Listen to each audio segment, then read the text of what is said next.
Senhoritas e senhoritos, vamos dar sequência então à nossa discussão sobre Revolução Industrial. Está um slide bonito para nós ver, né? Feito com todo carinho. Revolução Industrial. O que nós já vimos, o que nós já sabemos da Revolução Industrial? Bom, nós já localizamos ela no tempo, cronologicamente, na segunda metade do século XVIII, certo? Já vimos o conceito, o que é uma revolução para nós, né? Uma revolução, uma mudança rápida, profunda, que afeta as estruturas de uma sociedade, né? Fizemos até uma discussãozinha sobre a revolução e a reforma, né? A revolução você mexe em toda a estrutura. Dei um exemplo para vocês de uma casinha, né? Se você tira uma, você tem uma casa, você tira uma parede, mexe numa parede, certo? Faz um puxadinho ali, um puxadinho aqui, pinta a casa de outra cor, você está fazendo uma reforma, né? A estrutura da casa, você tem lá, a casa tem 3 quartos, 2 banheiros, uma varanda, uma churrasqueira, né? E umas árvores no quintal. Você tem a casa. Aí desses 3 quartos, você derruba um, aumenta a sala, certo? A casa continua lá com agora vai ter 2 quartos, mesmo banheiro, você só aumentou a sala. Mas o tamanho da casa é o mesmo. Você não aumentou o quintal da sala, você não derrubou a casa e fez uma casa nova. Você trocou uma parede e outra de lugar, de repente você mudou a cor da casa, você deu um enfeite diferente, você fez uma reforma, né? Reforma protestante, você não mudou a estrutura, você não mudou Deus, você não mudou a sua fé, você não mudou o Messias, o dogma, né, de acesso ao entendimento, à Bíblia, não trocou de livro, a base continua sendo a Bíblia, mas você mudou a forma de interpretar algumas coisas, né? Você mudou alguns comportamentos. Então você teve ali uma reforma. Quando fala de revolução, você muda, né? A Revolução Francesa, ela muda tudo. Ela vai mudar a estrutura, ela vai alterar a forma política, ela vai mudar o sistema econômico, ela vai mudar as relações sociais, certo? Então, o poder que estava na mão da aristocracia agora está na mão da burguesia, uma política mercantilista, agora é uma política liberal, certo? Uma sociedade marcada por privilégios, né? Agora, em tese, né? Legalmente, todos são iguais perante a lei, né? Você vai estabelecer um conjunto de normas e leis, onde no papel todos são iguais, certo? Todos têm direito à vida, à propriedade.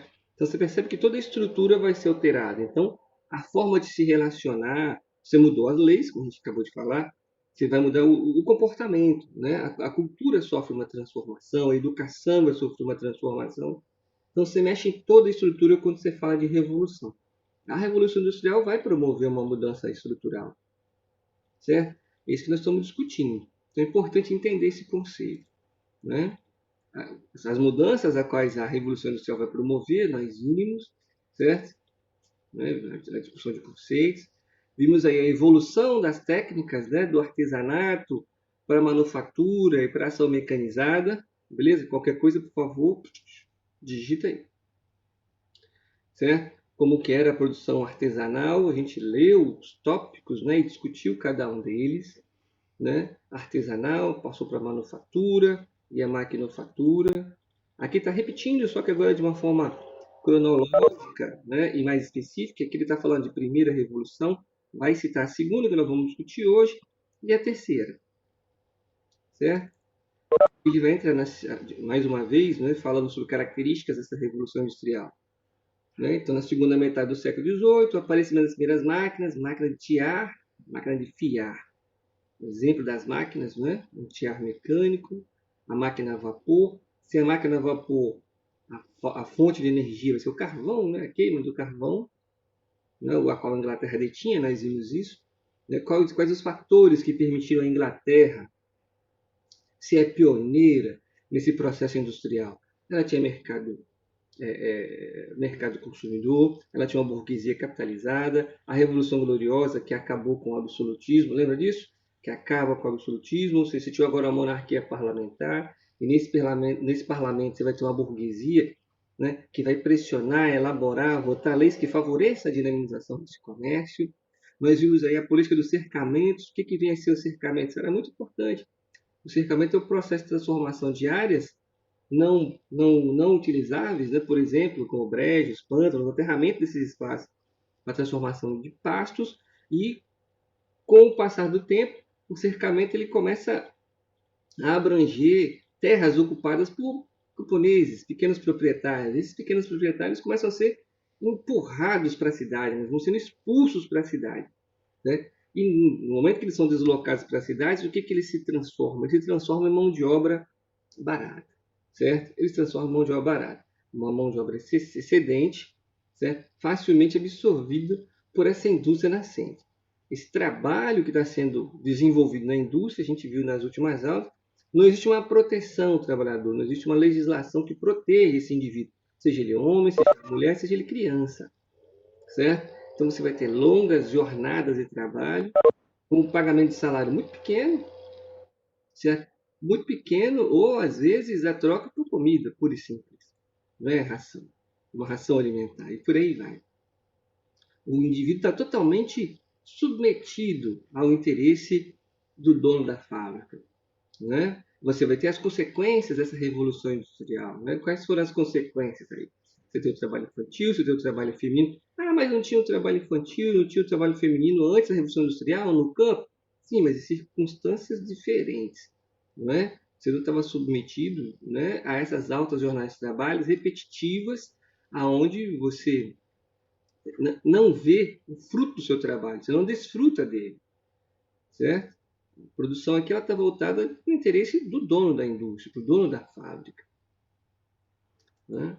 Consequências dessa revolução industrial. Ah, tá vendo? Eu falei que ia melhorar o slide antes de passar para vocês. Está aqui, está mais bonito agora. A luta de classes. Vamos ver o conceito dessa luta de classe. Acompanha aí pelo slide, todo mundo acompanhando, por favor, comigo. É a oposição entre diferentes classes da sociedade.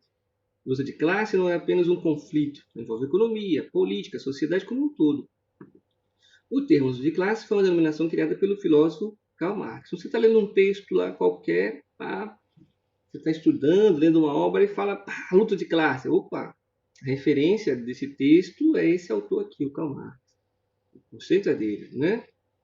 Luta de classe. Ou seja, qual é a luta de classe que nós estamos desenvolvendo com a Revolução Industrial?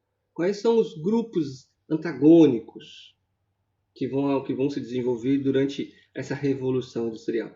É o burguês, a gente viu isso na última aula, né? O dono dos meios de produção, certo? Então, o burguês, o dono da empresa, o dono da fábrica, o dono da indústria, e o proletário. O proletário é o trabalhador, aquele que recebe salário. E o que o burguês tem? Ele domina os meios de produção. O que é meio de produção? É o local onde se produz algo, se produz alguma coisa, certo?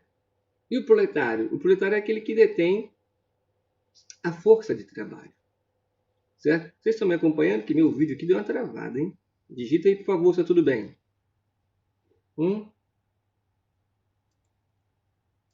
Tudo tranquilo, né? Ok.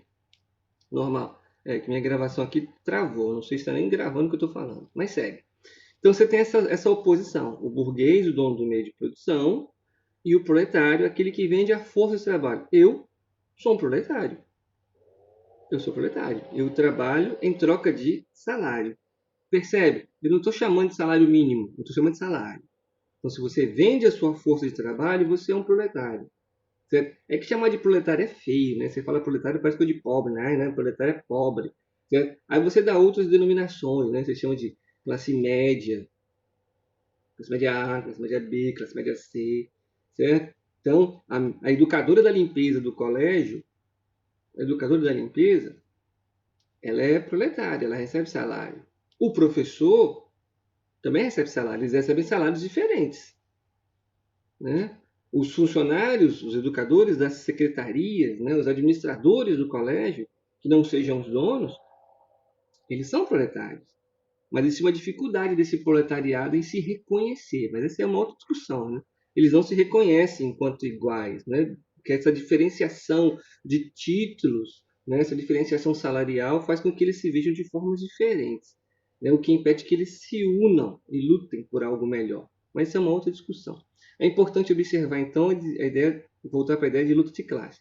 Então, com a Revolução Industrial, essa luta de classe entre o dono do meio de produção, o burguês, e o proletariado, ela se torna mais efetiva, né?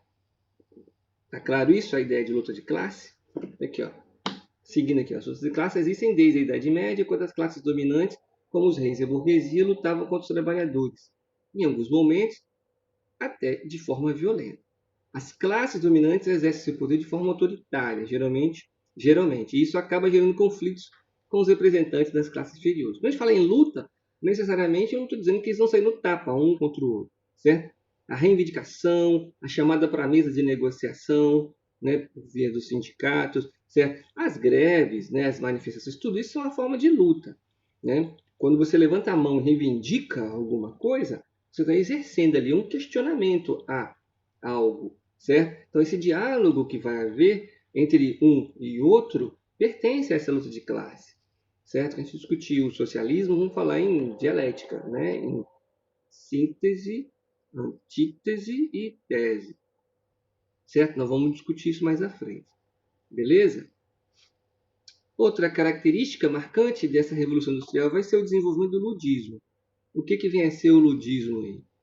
O ludismo vai ser uma revolta por parte dos trabalhadores, né? Imputam isso a um homem chamado, em tese, né, William Lud, que teria destruído a máquina que retirou o seu emprego, né? E esse movimento então teria crescido. Mas isso é uma tese, não existe comprovação por enquanto oficial desse termo, mas isso não vai fazer diferença nem vai fazer o dólar aumentar ou diminuir, certo? O importante é entender que o ludismo foi um movimento do proletariado, dos trabalhadores, que identificaram as máquinas como responsáveis pela precarização do seu trabalho, certo? Antes eu trabalhava, agora eu não trabalho mais. Por que eu não trabalho? Porque tem uma máquina ocupando o meu espaço, certo?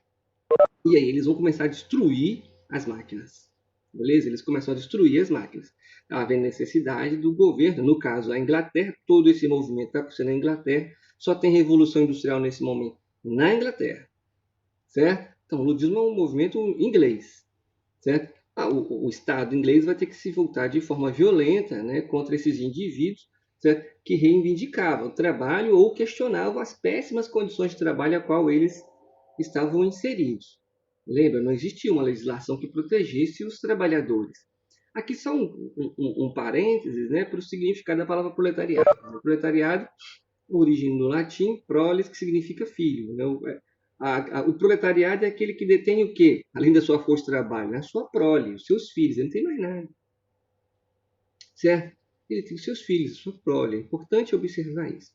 Seguindo o ludismo, você vai ter aqui o cartismo. Opa, pulei. Deixa eu voltar aqui.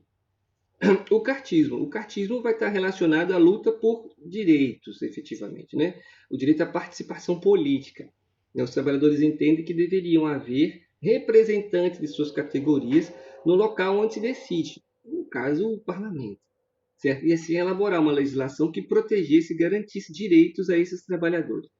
Então, são conceitos importantes que nós devemos entender e perceber. A gente fala hoje de greve, a gente fala de manifestação, a gente fala em luta por direitos, a gente fala em perda de direitos o tempo inteiro. Isso passa na televisão de forma constante, certo? Isso são formas de manifestações, certo? Luta de classe a gente vê o tempo inteiro, né? Que a gente não consegue identificar por não saber o conceito, mas o tempo inteiro a gente está falando de luta de classe. Quando greve de motorista de ônibus, o que está vendo ali? É uma luta de classe. É uma categoria que está reivindicando algum tipo de benefício ou melhoria na sua condição de trabalho.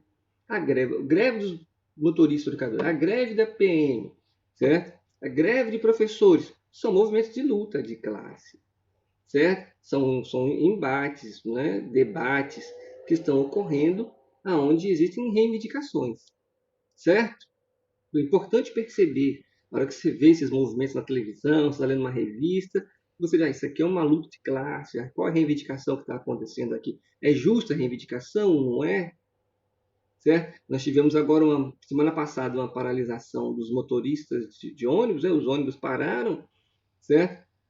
E uma das reivindicações que estão ocorrendo é a substituição do trocador por um sistema eletrônico de cartão. Uma máquina substituindo o trocador. A máquina substituindo um trabalhador. Percebe? E aí a categoria se junta e faz um movimento contra isso. Qual vai ser a consequência disso? Será que nós vamos manter o trocador? Vai predominar a vontade do burguês, certo? Que busca aí, o que o burguês busca com a substituição do trocador pela máquina? A melhoria do serviço? Pode ser a agilidade do serviço? Pode ser a ampliação de seus lucros? Sim, a ampliação dos seus lucros. Qual o impacto para o trabalhador que vai perder o espaço? Ele vai trabalhar de quê, aonde, como? Né? Qual o impacto? É uma discussão, certo? É uma discussão. Beleza? Então é importante entender isso. Estão acompanhando aí, beleza? Tranquilo? Digita aí, por favor, que eu estou perdido aqui, porque meu. Estou perdido no sentido de que a minha câmera parou de gravar. Não sei o que está acontecendo. Beleza, então. Vamos na sequência aí. Os conceitos, beleza? Luta de classe, ludismo e cartismo, né? Aí você tem que as relações, né? Trabalho e sociedade, grande, tudo impactos da Revolução Industrial. Tá aqui, ó. Grande oferta de mão de obra, ó, sistema produtivo em que os trabalhadores não eram proprietários de nenhum instrumento de produção. Mas, como assim? Quando ele trabalhava na terra, no campo, a enxada era dele, né? Enxada, as ferramentas pertenciam a ele. Na indústria, ele não domina nada. Tudo pertence ao dono da fábrica. Certo? O que ele domina é a força de trabalho que ele vende em troca de salário. Certo? Que ele vende. Quanto mais pessoas desempregadas, quanto mais pessoas precisando do emprego, menor será o salário. Isso está claro, não está? Se só tivessem, sei lá, 4 professores de história no estado, eu estava nadando, né? Eu ia definir quanto é que eu queria ganhar. Eu quero ganhar X. Né? Ficava mais fácil para mim, me favorecia. Mas se balançar a árvore do colégio lá, cai uns 8 professores esperando emprego, esperando eu sair para ocupar o meu espaço. E aí o dono da fábrica ele pode ofertar o valor que ele quer pagar. E aí o desempregado ele define se ele vai se submeter àquele salário ou não. Como existe uma pressão, uma coerção do sistema de que eu preciso trabalhar para receber salário, para sustentar a família, eu preciso comer, eu preciso beber, eu preciso vestir, eu preciso me tratar, eu tenho que ofertar isso tudo para os meus, certo? Seja meus filhos, minha esposa, certo? Mesmo discordando do sistema, eu sou obrigado a me adequar ao sistema, certo? Eu preciso me apresentar de forma condizente com o que o sistema entende que é certo ou não. Certo? Eu não posso me vestir de qualquer forma para entrar numa sala de aula, por exemplo.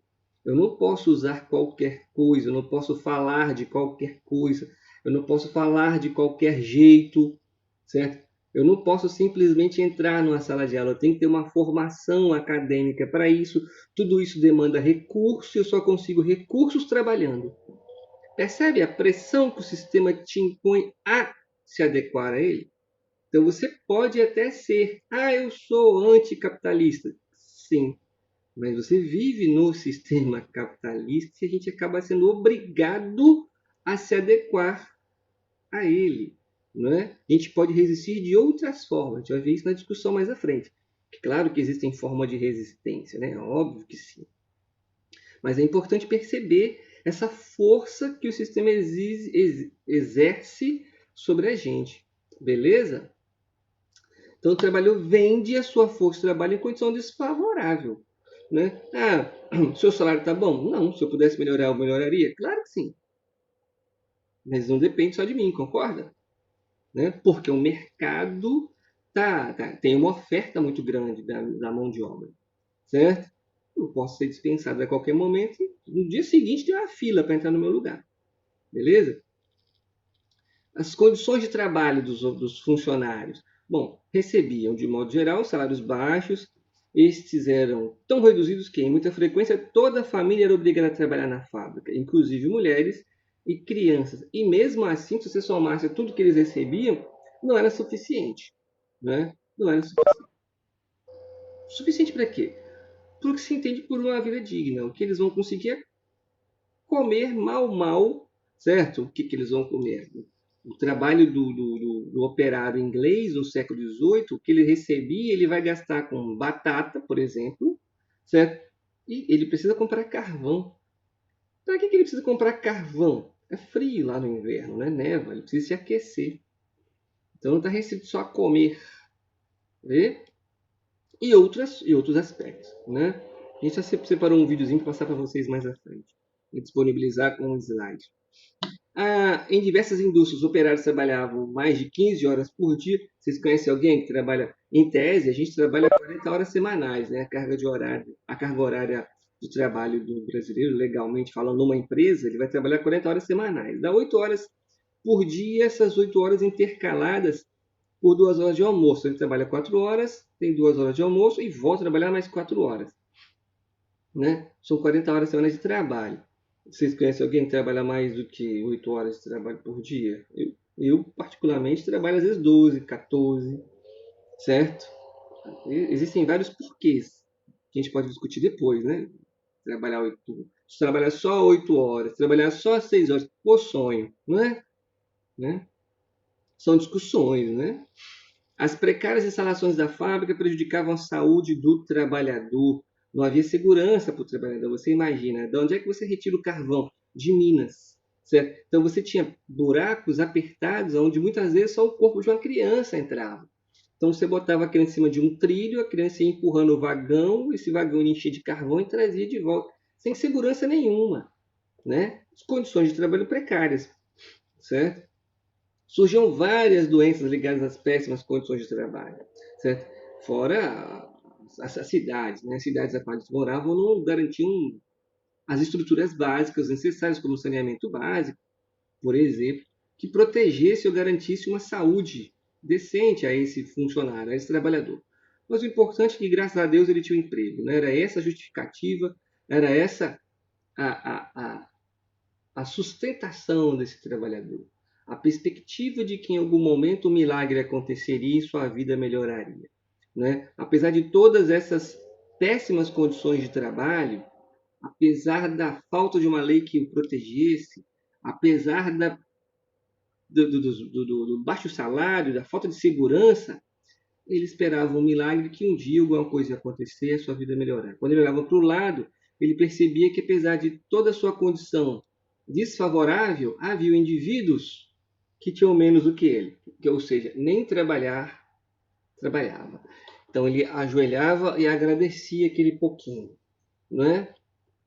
Isso são coerções, isso são formas que o sistema tem de convencer o indivíduo e fazer com que ele aceite a sua condição. Podia estar pior, podia não estar nem trabalhando nem recebendo isso. Já ouviu isso em algum lugar? Agradece, pelo menos você tem alguma coisinha. E aí você não luta, né? Você não busca transformar, porque o que você tem é muito pouco, mas é mais do que aquele ali que não tem nada.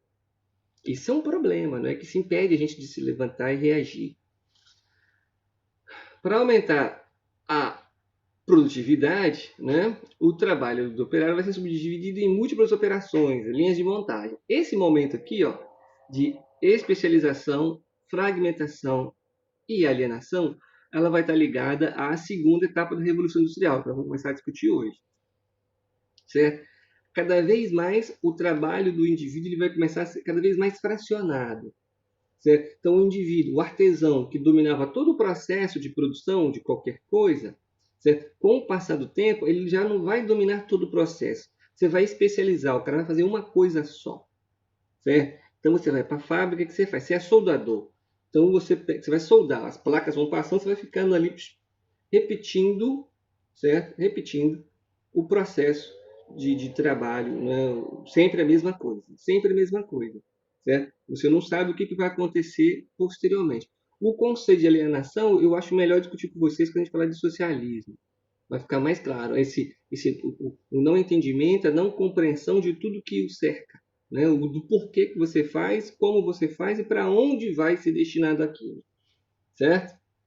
Ele coloca aqui, ó, essa divisão de trabalho conduziu a especialização do trabalhador e a perda da noção de conjunto do processo produtivo que ele tinha antes, levando muitas vezes ao que se denomina alienação. Então, a alienação vai ser essa perda da noção do conjunto do todo. Né? Fulano é alienado. Todo mundo é mais ou menos alienado, certo? A alienação pertence a todo mundo. Você não tem controle do todo. Então, falar fulano é alienado, ele fala sem saber do que está acontecendo. Então, se a gente for reduzir bastante essa ideia, alienação perpassa pela noção da falta de noção. Certo? Perpassa pela noção da falta de noção. Beleza? Mas a gente vai discutir isso mais à frente com um exemplozinho legal. Certo? O aumento da produção em série também colaborou para igualar e massificar o gosto dos compradores de produtos industriais, pois começam a ser produzidas e comercializadas grandes quantidades de um mesmo artigo.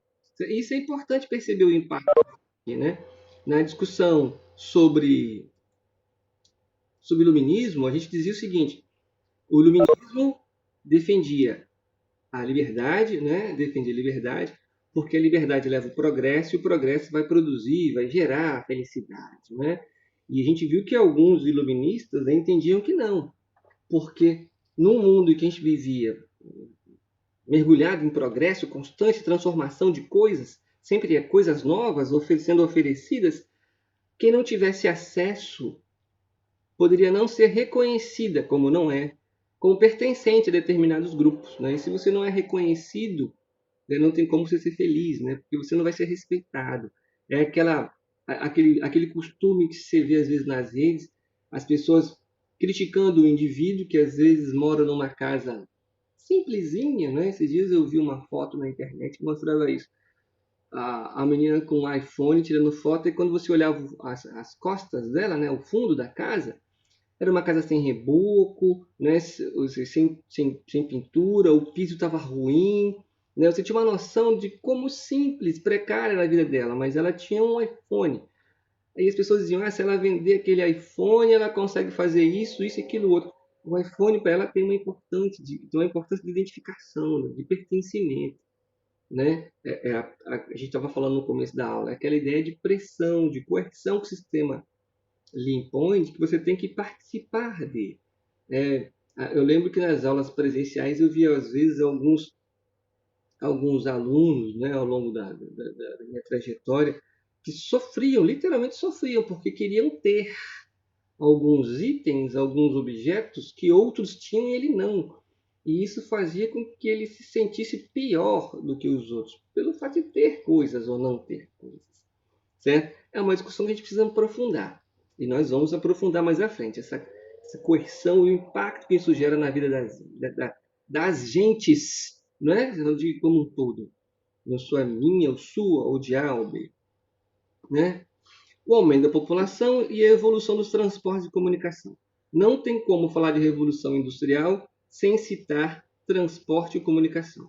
O desenvolvimento de transporte e comunicação vai favorecer o avanço da indústria, certo? Em todas as etapas da revolução industrial, a primeira, a segunda, a terceira, a quarta, evolução de transporte e comunicação são impactos, têm que estar presentes.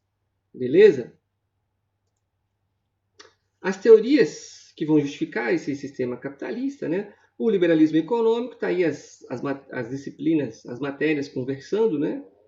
Os tópicos da apostila, Revolução Industrial, conversando aí com a nossa discussão sobre iluminismo. O liberalismo econômico, a gente já discutiu Adam Smith, comentou Thomas Malthus de Ricardo, aí eu botei aqui para vocês no slide, né? Recordar e viver, do que eles pensavam, né? O liberalismo econômico tinha por objetivo defender o livre comércio, a não intervenção, laissez-faire, laissez-passer, lembra do conceito fisiocrático, que vai ser apropriado pelo liberalismo econômico. O Estado não deve intervir na economia, deixar e fazer, deixar e passar. Certo? Livre concorrência, lei da oferta e procura. Isso são princípios do liberalismo econômico. Isso aqui a gente tem que saber. Certo? Isso aqui nós temos que dominar. Falar em liberalismo econômico, liberalismo está falando liberdade. É liberdade. Liberdade econômica. Eu sou liberal. Certo? Sim, beleza, hein? Você é liberal. Então você defende a liberdade das pessoas. Liberdade individual, política, né, de escolha, de posições. Certo? No caso aqui, essa vertente, liberdade econômica. Beleza? Os principais defensores, o Adam Smith, o Malthus e o Ricardo, a gente já discutiu isso. Certo? Dúvidas? Tudo tranquilo? Podemos seguir? Então vamos seguir. Podemos. Consequências da Revolução Industrial, então, que nós vimos aqui. Consequência. Luta de classe, trabalho, lembra? Trabalho infantil, trabalho feminino, altas jornadas de trabalho. Nós já falamos da questão estrutural das cidades. As cidades estão crescendo e não estão estruturadas para receber todo esse contingente populacional, né? O desenvolvimento de tecnologia, nas primeiras aulas nós falamos disso, né? A gente vê e aponta os problemas da Revolução Industrial. Você tem o lado do desenvolvimento tecnológico, né? A tecnologia vai favorecer e vai melhorar a vida da gente, né? A questão não é, a discussão é por que esse melhorar da vida da gente, né? O porquê que essa tecnologia que facilita e transforma a vida da gente para melhor, ou deveria, por que ela não chega a todo mundo? Esse é o debate que tem que ser promovido. O que impede que essa tecnologia chegue a todas as pessoas, né? Por que não é todo mundo que tem acesso a essas tecnologias? Por que é tão difícil acessar essas tecnologias? Certo? Essa é a crítica que a gente tem que produzir. Certo? Por que é tão difícil acessar as tecnologias? Por que não é todo mundo que tem acesso a saneamento básico?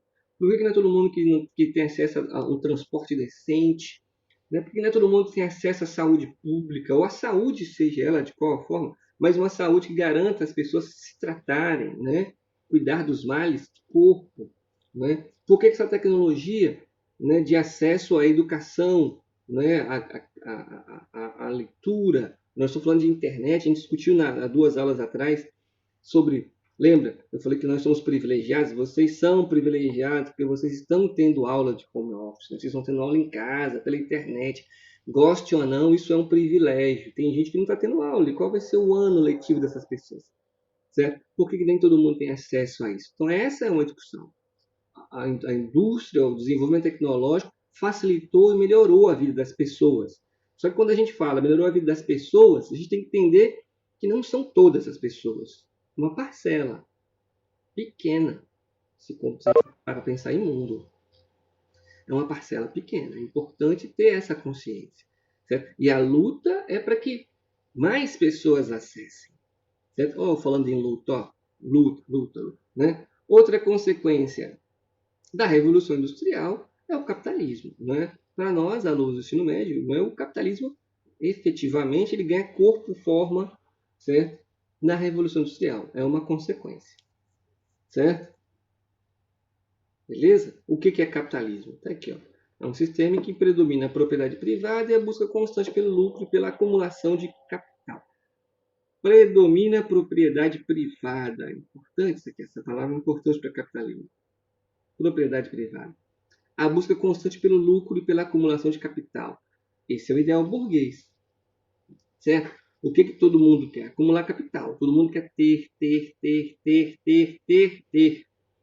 Certo? Quando você fala em bandido, quando você fala em ladrão, o que vem à sua cabeça? Ah, bandido. Ah, ladrão. Geralmente, o cara que vem à sua cabeça é aquele indivíduo que pega o celular e sai correndo. Que rouba a sua propriedade privada. Que mostra que você é alguém. Que você tem um iPhone, sei lá, XYZ 480. Certo? Você tem lá aquele iPhone maldito. Certo? Aí vem um rapaz que é qualquer, vem alguém de algum lugar, pega aquele telefone e sai correndo. Roubou a minha propriedade privada. Bandido, bandido bom e bandido novo. Ah, agora eu sou triste porque eu não tenho mais meu telefone. Não é isso? Né? Como é que a coisa está treinada no seu íntimo, né? Tem que matar aquele cara porque ele roubou meu telefone. Olha que doideira. Vamos matar o indivíduo que ele roubou meu telefone. Certo? É uma discussão essa, hein? Vamos ver se a gente produz uma discussão sobre isso. Vida versus matéria, né? É uma discussão importante. Ah, ele está dizendo que tem que deixar para. Não, a discussão não é perdoar, deixar para lá, fingir que não aconteceu. Mas é como as relações entre as pessoas são moldadas por esse apego à propriedade privada, né? Por ser difícil de alcançar e conquistar isso. Apesar de ser considerado um sistema econômico, o capitalismo estende-se aos campos políticos, sociais, culturais, éticos e muitos outros. Até porque ele precisa convencer todo mundo de que ele é o sistema. Então ele vai fazer uso de todas essas linhas de frente aqui. Certo? Tudo isso vai ser moldado de acordo, certo, com os interesses do sistema. Você vê, no capitalismo você não identifica a pessoa. Você fala em sistema o tempo inteiro. certo? A gente fala de mercado, a gente fala de número. Você não identifica o responsável efetivamente. Importante é atentar para isso, né? Baseado na legitimidade dos bens privados e na irrestrita, ou seja, nada restringe, liberdade total de comércio e indústria, com o principal objetivo de adquirir lucro. Então, o capitalista, certo? Que defende a liberdade restrita, ele é individualista. É importante perceber isso. Certo? O capitalista, ele defende a propriedade privada, a busca pelo lucro, sobretudo a busca pelo lucro, e ele é individualista. Então, o máximo que ele puder gerar de lucro para ele, melhor. O máximo de lucro que ele vai buscar. Certo? O capitalista ele quer que o indivíduo trabalhe o máximo possível, produza o máximo possível, recebendo o menos possível, porque isso garante a ele mais lucro. Então, o capitalismo está diretamente ligado a individualismo, certo? Individualismo, certo? Ele não está pensando em coletivo. É por isso que a gente fala, o capitalismo ele não está pensando em divisão de riqueza. Ele não está pensando em justiça social. Ele pode dar uma soprada aqui, certo? Dar uma amenizada aqui, dar uma amenizada ali, para não perder o controle, certo?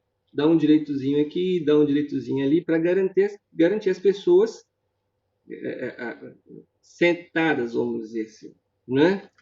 Para distensionar as relações entre trabalhador e empregador. Mas é ilusão imaginar que o capitalismo está preocupado com redução de desigualdade social. Não está. O objetivo dele é lucro. Isso não sou eu que estou falando. Qualquer livro de economia você vai ler e tirar isso daqui. Certo? O capitalismo se baseia em propriedade privada, lucro. Lucro. Acumular riqueza. É isso que ele está preocupado. É um princípio individualista. Ponto. Beleza? Tudo certo? Em que o capital está nas mãos de empresa privada ou indivíduos que contratam mão de obra e trocam salário. Então, essa balela de que, porque o capitalismo. Não. Ele quer que você acredite que você vai estudar. Todo mundo está estudando para quê? Para que vocês estão aqui 7 horas da manhã em home office? Estudar, terminar o ensino médio, fazer a universidade, arrumar um emprego, acumular riqueza, acumular propriedade privada, certo? Ser rico. Não é isso? Melhorar a vida? Não é isso? É, claro, é legítimo. Certo? É legítimo. A gente tem que entender esse contextão. Você não precisa ser um. Como é que eu vou colocar? Um indivíduo egoísta, a ponto de não olhar para o lado e entender que existem pessoas que passam fome. Acho que a discussão perpassa por isso. O que eu quero dizer para vocês é que não existe. O capitalismo ele não está preocupado com esse olhar, de olhar para o lado, né? E lembrar de onde você veio. A ideia é primeiro eu, segundo eu, terceiro eu também, certo? Importante perceber isso. Quando você fala o liberalismo econômico, o liberal econômico ele está mergulhado dentro desse princípio capitalista que vislumbra propriedade privada, lucro, indivíduo. Compensar a desigualdade. O que você quer dizer com compensar a desigualdade com eficiência? Com eficiência, desculpa. Compensar a desigualdade com eficiência. O que você quer dizer com isso?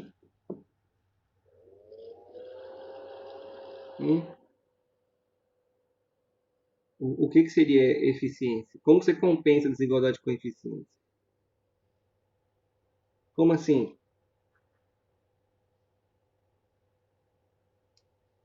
Não. Você naturaliza tudo no sistema, né? O capitalismo, o sistema naturaliza tudo. Por exemplo, a gente está vivendo uma pandemia, sim ou não? A gente está vivendo uma pandemia, certo? Mas as pessoas estão na rua. As pessoas continuam andando, estou falando de Brasil, no caso. As pessoas continuam andando na rua. Nós temos essa capacidade de tornar trivial as tragédias, né? Naturalizou. É como se a doença está aí, não tem o que fazer e pronto, vou andar. A gente naturaliza as violências, né? Se você vê matar uma pessoa na minha rua, você vai ter aquele momento inicial de espanto, mas depois está naturalizado, né? Mata-se, explode. E vamos pensar a violência de todas as formas.